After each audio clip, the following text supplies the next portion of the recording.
Shalom Bapak Ibu yang dikasihi Tuhan, bertemu dengan kami di sini GBI Ketapang Utara, dan saat ini kita akan mendengarkan firman Tuhan yang akan langsung disampaikan oleh hambanya Kosam.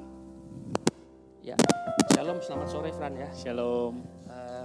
Selamat jumpa juga dengan teman-teman ataupun juga jemaat Tuhan di GBI Ketapang Utara.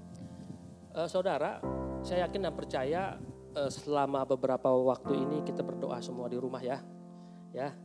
Nah, saya ingin men-sharingkan apa yang saya dapatkan selama kita bersama-sama berdoa di rumah, Fran. Ya, betul. Kita semua ada mesbah keluarga selama jam 9 disebarkan itu kan. Ya. Jadi saya ingin men-sharingkan sesuatu tentang apa yang saya dapatkan di dalam ibadah-ibadah pribadi saya selama mesbah keluarga ataupun pribadi saya. Walaupun sebenarnya tema bulan ini tentang Prapaskah atau tentang penderitaan Tuhan Yesus. Ya, betul.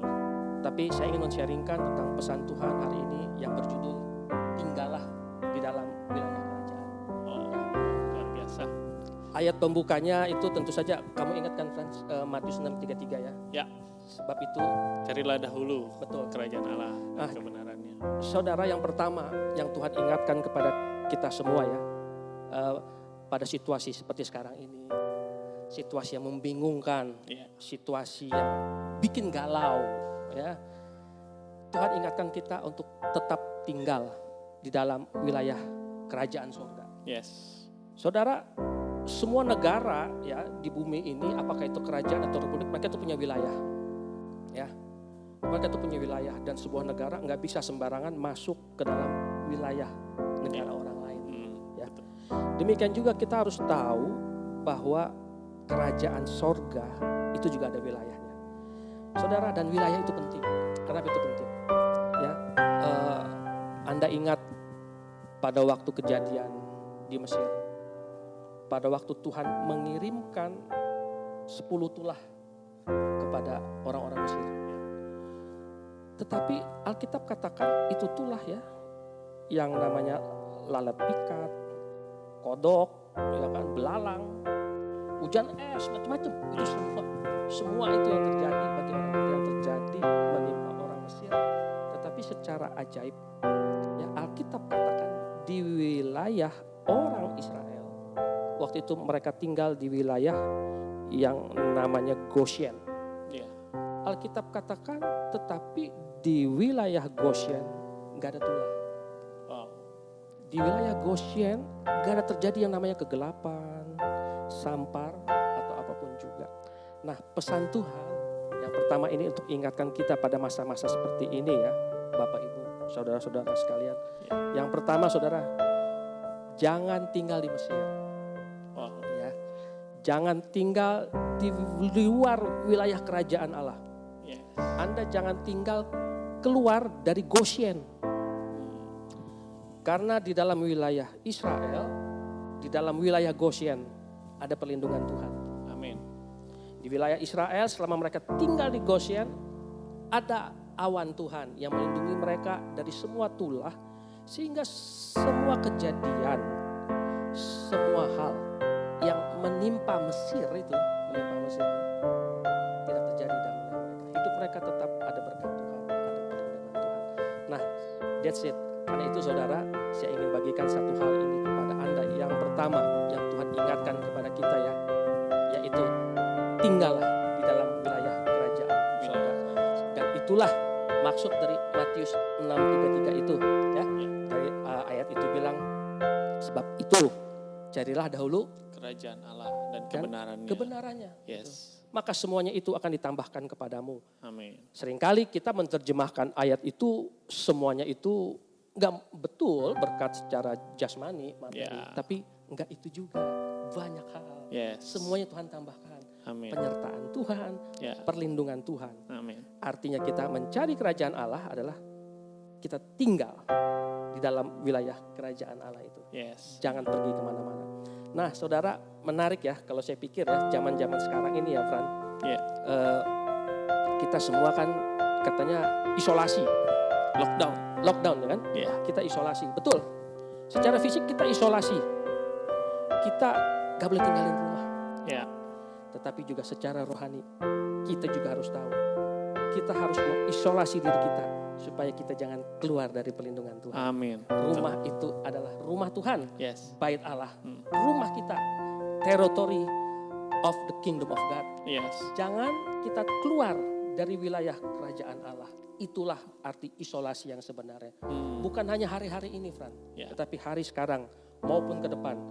Anak-anak Tuhan harus bisa mengisolasi dirinya. Lockdown, ya. Lockdown, jangan pergi keluyuran kemana-mana. Yeah. Jangan pergi mencari nasihat-nasihat dunia Mesir. Ya. Jangan. Isolasi dirimu di dalam wilayah kerajaan Allah. Itu pesan Tuhan yang pertama. Yang pertama. Sekarang pesan Tuhan, ya, peringatan Tuhan yang kedua. Kita harus ingat, saudara-saudara, bahwa si jahat tuh ya, si jelek, iblis itu, dia pengen banget merusak berkat dan hidup anak Tuhan. Dengan cara bagaimana dia akan merusak itu? Cara yang paling simpel adalah mereka, si iblis akan menarik Anda keluar dari wilayah kerajaan yang tadi kita bicara. Ya. Pemerintah bilang kan begini, kamu jangan keluar rumah. Sekarang situasi banyak virus, kita jangan keluar rumah gitu. Tetapi si jahat pengen kita keluar rumah. Ya. Si iblis ingin kita keluar rumah supaya dia bisa merusak kehidupan kita. Nah, sekarang begini Bapak Ibu. Apa ciri-cirinya? Ya, apa ciri-cirinya? Kalau kita sebagai anak Tuhan sudah didrag keluar dari wilayah kerajaan itu. Ya kan? Kalau orang sakit tuh kan ada diagnosanya loh. Ya kan? Semua kita kan kalau sakit, ya kan, ada diagnosanya.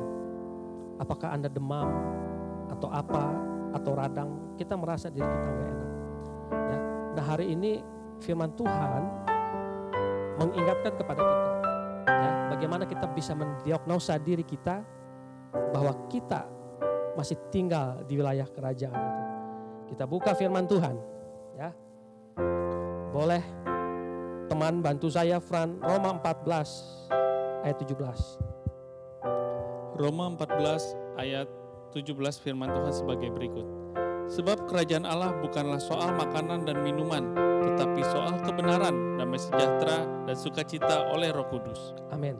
Ayat itu jangan ditutup. Saudara, kalau Anda perhatikan dari ayat itu dikatakan bahwa kerajaan Allah bukan soal makan minum atau masalah fisik, tetapi soal kebenaran, damai sejahtera. Kebenaran, damai sejahtera, dan sukacita oleh Roh Kudus. Ingat loh, oleh Roh Kudus, bukan oleh deposito. Oleh Roh Kudus. Dan menarik saudara, kalau Anda baca di sana nggak ditulis kekhawatiran, nggak, ketakutan, nggak, bimbang, ataupun ragu. Ada dalam ayat itu, dalam wilayah kerajaan Allah, nggak ada. Kekhawatiran, kebimbangan, ketakutan bukan bahan-bahan wilayah kerajaan surga. Jadi diagnosanya begini Bapak Ibu. Kalau hari-hari ini hidup kita, jiwa kita, roh kita hidup di dalam kegalauan, kebimbangan, kekhawatiran, kalut, bingung, gitu ya. Berarti itu adalah suatu diagnosa. Ya, jangan-jangan si jahat sudah mulai ngedrag kita. Si jahat sudah mulai nyeret saya keluar dari wilayah isolasi kerajaan sorga. Karena wilayah kerajaan sorga bahan-bahannya tadi cuma kebenaran, damai sejahtera, dan sukacita oleh Roh Kudus. Tapi situasi kayak begini Pak Kosam, bagaimana saya gak bimbang coba? Emang orang gak boleh khawatir? Gak boleh kalut? Gak boleh galau kah? Ini krisis ekonomi loh gitu. Emang gak boleh bimbang saya? Bukan begitu. Saudara, adalah hal yang wajar sama. Ya kita juga, saya juga seorang pekerja. Ya kan? Kita bisa mengalami kebimbangan. Kita bisa mengalami kekalutan. Tetapi kalau kita mendiagnosa itu terjadi dalam hidup kita. Sama nih ya, kayak orang sakit. Kalau kamu sakit, kamu bisa berasa diri kamu demam. Diri kamu radang, tenggorokan gak enak. Apa yang kita lakukan? Kalau kita tahu, kita pergi ke dokter kah? Maka dokter akan bilang, Pak, kamu mesti banyak istirahat dan minum obat. Makan suplemen, bla bla bla bla. Oke. Maka Anda berarti harus melakukan suatu tindakan. Ya. Kalau Anda menerima diagnosa, Anda melakukan suatu tindakan. Tindakannya adalah pengobatan. Itu. Nah, pengobatan yang Tuhan berikan kepada kita, tips yang Tuhan berikan kepada kita adalah begini saudara, firman Tuhan bilang begini. Serahkanlah segala kekhawatiranmu kepada Dia, karena Dia yang memelihara kamu. Yang pertama, berarti Anda harus menyerahkan segala kebimbangan, kegalauan, kekhawatiran hidup Anda kepada Tuhan. Dengan cara bagaimana Pak? Saya menyerahkan. Alkitab katakan, sampaikanlah segala keinginan hatimu dalam doa, permohonan, dan ucapan syukur. Itu. Ucapan syukur itu pujian penyembahan. Artinya apa? Saudara, kalau Anda didiagnosa sakit, maka dokter akan bilang, Pak makan obat ini dan Anda harus bed rest. Anda istirahat. Anda harus istirahat di rumah. Anda jangan kerja lagi tambah parah. Jangan melakukan kegiatan aktivitas yang lain. Demikian juga Alkitab katakan. Kalau kita mengalami hal-hal seperti itu, kegalauan, kebimbangan, maka seperti firman Tuhan dalam Yesaya bilang, dalam tinggal tenang dan berdiam diri terletak kekuatanmu. Tinggal tenang dan berdiam diri. Berdiam diri di mana? Gitu ya. Kalau orang dunia galau, dia pergi ke night club, dia pergi ke diskotik, dia minum-minum. Nah, sekarang semua ditutup. Bingung dia. Tetapi kita sebagai anak Tuhan, kita berdiam diri, artinya berdiam diri dalam hadirat Tuhan. Jadi pengobatannya adalah, saudara, hari-hari ini, kalau ada rasa cemas, rasa bimbang, khawatir, takut dalam diri Anda, maka pengobatannya yang pertama adalah Anda harus masuk ke dalam hadirat Tuhan. Di dalam doa Anda, penyembahan Anda, ucapan syukur Anda. Itulah pengobatannya, itulah obatnya, suplemennya. Alkitab bilang beristirahat di dalam hadirat Tuhan. Itu tips nomor 2. Jadi begini saudara, itu diagnosa ya. Diagnosa. Jadi kita gak usah lihat orang lain. Ya, kita diagnosa diri kita. Rapid test katanya zaman sekarang tuh rapid test. Ya, tes cepat. Hal yang pertama, Tuhan, apakah saya masih berada dalam wilayah kerajaan sorga atau enggak? Tes yang cepatnya adalah, apakah hatimu diisi oleh sukacita, damai sejahtera Roh Kudus, atau hatimu diisi oleh kekhawatiran dunia ini? Kalau diisi oleh kekhawatiran dunia ini, berarti jangan-jangan.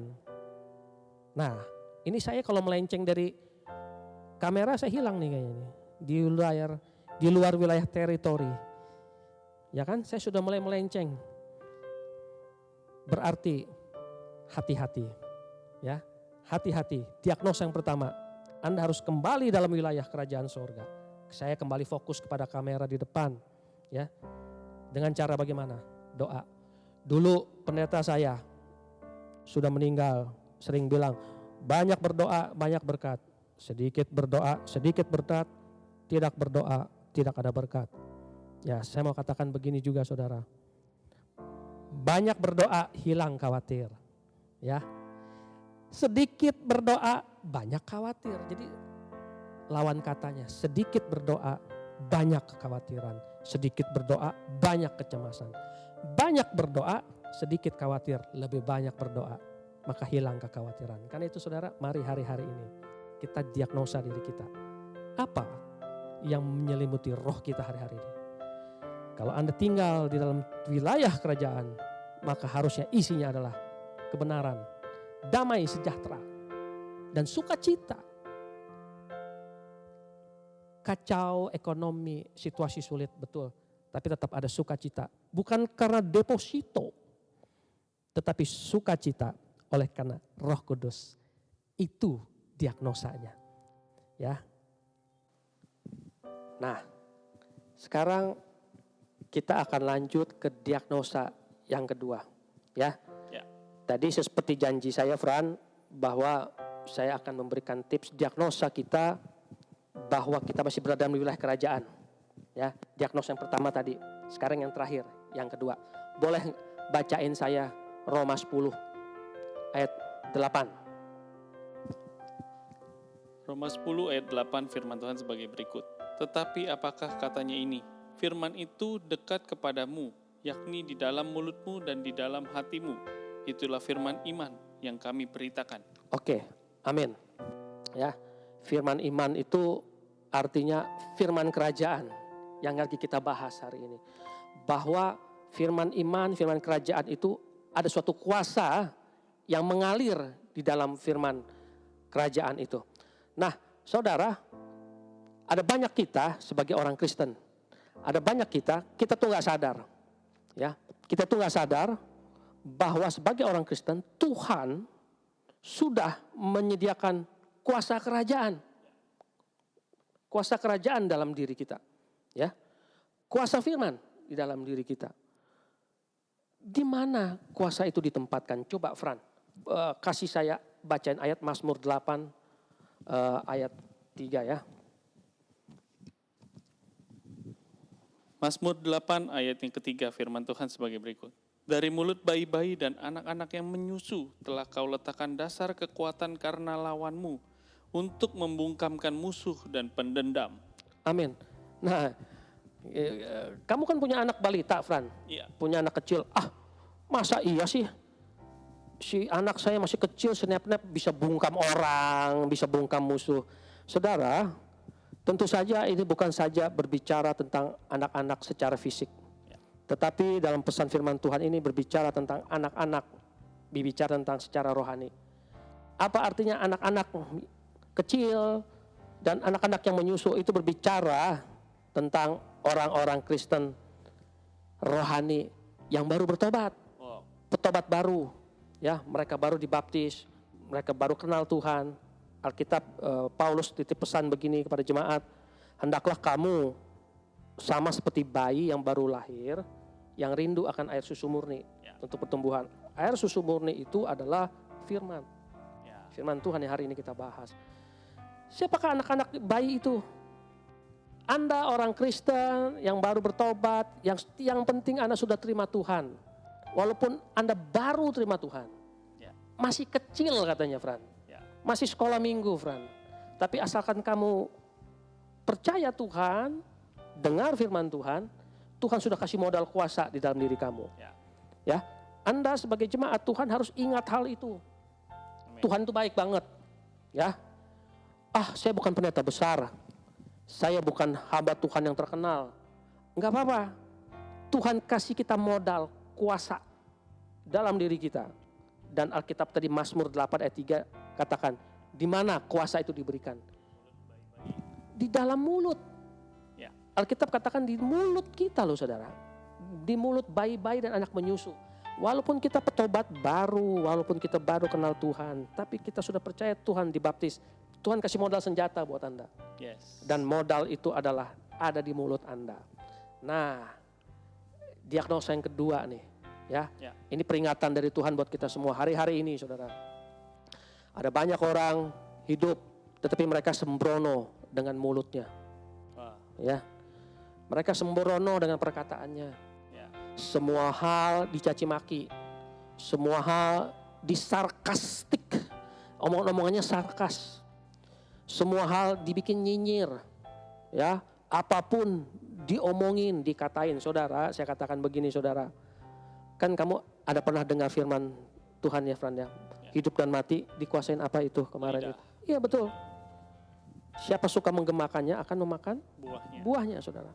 Hati-hati saudara. Seringkali ada banyak kita sebagai anak Tuhan, ya, bukan berkat yang kita terima, Ya. tetapi gara-gara omongan kita tuh yang sembrono, yang nyeleweng, ngelantur kemana-mana.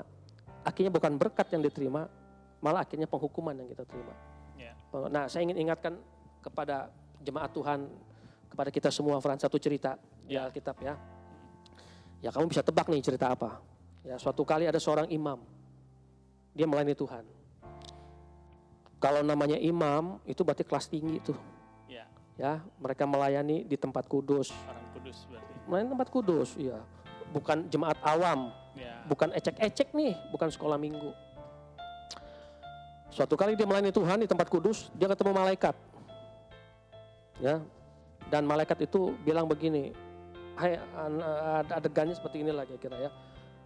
Hai anakku, hambaku, doamu sudah didengar Tuhan. Nanti istrimu akan melahirkan. Dan nanti anak itu menjadi hamba Tuhan yang hebat, nabi yang besar. Wow. Kasih nama dia siapa? Yohanes. Yohanes, betul. Kasih nama dia Yohanes. Tapi tahu nggak apa jawab imam itu? Apa jawabnya? Mana mungkin? Iya, that's it. Udah tua. Mana mungkin? Istri saya udah tua, mandul, udah lahula, mati haid. Dan malaikat Tuhan ngomong begini, agak emosi dia.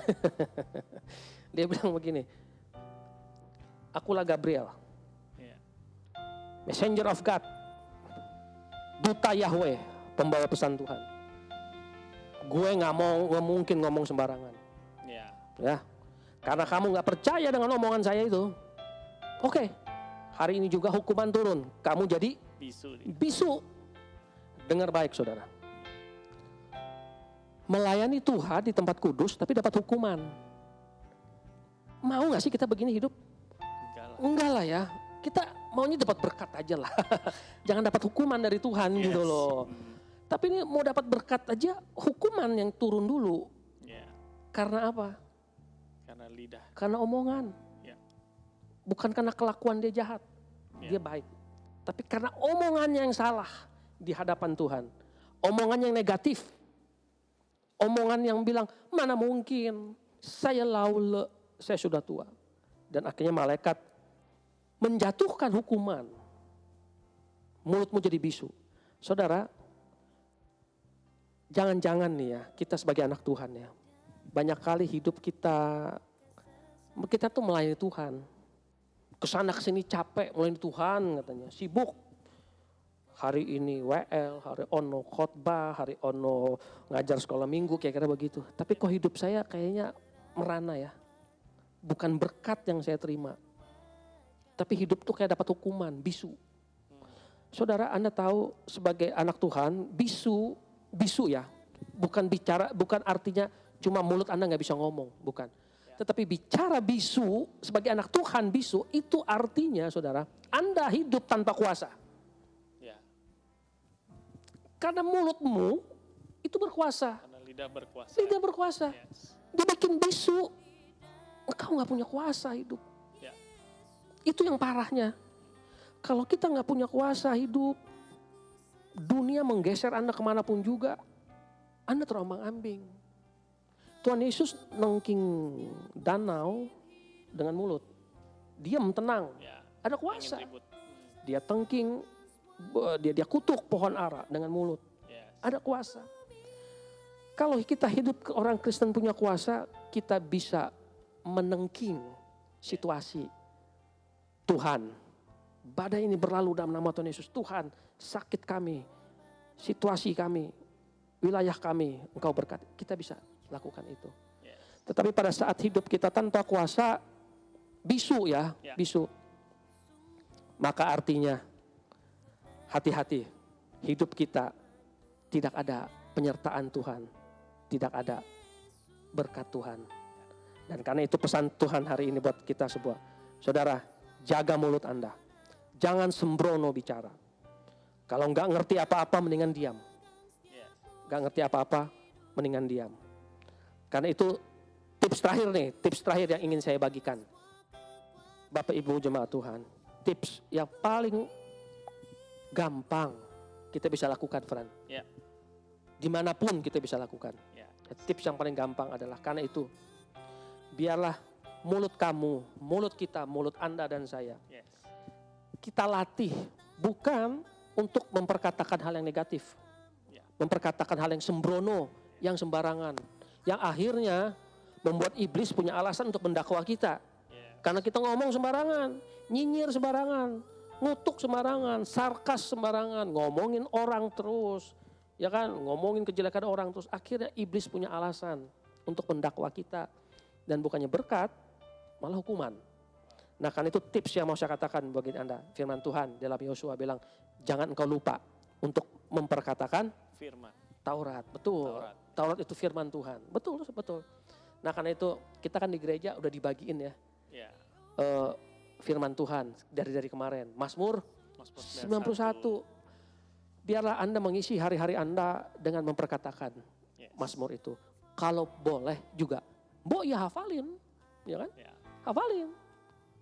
Saya kira-kira mungkin 85% hafal lah itu. Ya, bukan anak sekolah minggu aja yang hafal loh, Fran. Kita juga harus hafalin perkataannya kan. Kadang-kadang juga hari-hari saya isi dengan memperkatakan Mazmur 23. Yes. Tuhan adalah Gembala. gembalaku. Tuhan lagi krisis ekonomi. Tuhan adalah gembalaku. Ya, amin. Takkan kekurangan aku. Tuhan, bagaimana nih semuanya galau. Ia membaringkan aku di padang yang berumput hijau. Ia menyegarkan jiwaku. Jadi daripada mulut kita memperkatakan kekhawatiran, kebimbangan. Yuk mulai sekarang kita latih.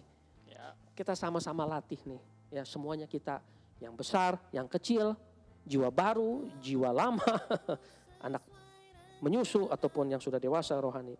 Yuk kita sama-sama jaga mulut kita. Lebih baik kita memperkatakan firman Tuhan. Yes. Lebih banyak hari-hari ini. Sekian nasihat firman Tuhan yang ingin saya sampaikan kepada jemaat pada hari ini. Jika Anda diberkatin, yuk lakukan. Ya kan? Lakukan saja, imani Tuhan, terima kasih. Praktekkan firman Tuhan dan lakukan. Sekianlah, saya serahkan kepada kamu, Fran. Oke, puji Tuhan firman Tuhan yang luar biasa ya Kosam hari ini. Jadi kita benar-benar, kalau boleh saya simpulkan ya, kita jangan keluar dari wilayah kerajaan Allah. Isolasi ya. Kita isolasi. Bukan cuma lockdown di rumah, lockdown atau lockdown nih. Lockdown di rumah, tapi kita juga mengisolasi rohani kita. Bukan berarti kita nggak ngapa-ngapain, tapi yuk kita lebih banyak mendekatkan diri sama Tuhan, banyak saat teduh sama Tuhan.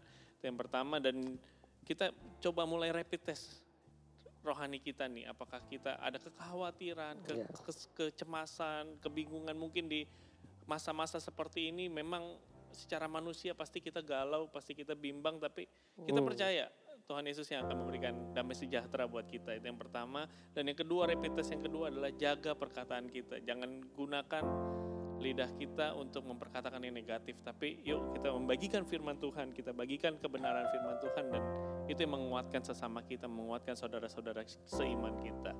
Amin. Ya, benar ya, itu luar biasa firman Tuhan. Yuk kita sama-sama lakukan firman Tuhan ini, dan kita yakin firman Tuhan akan memberikan kekuatan kita di masa-masa krisis ini.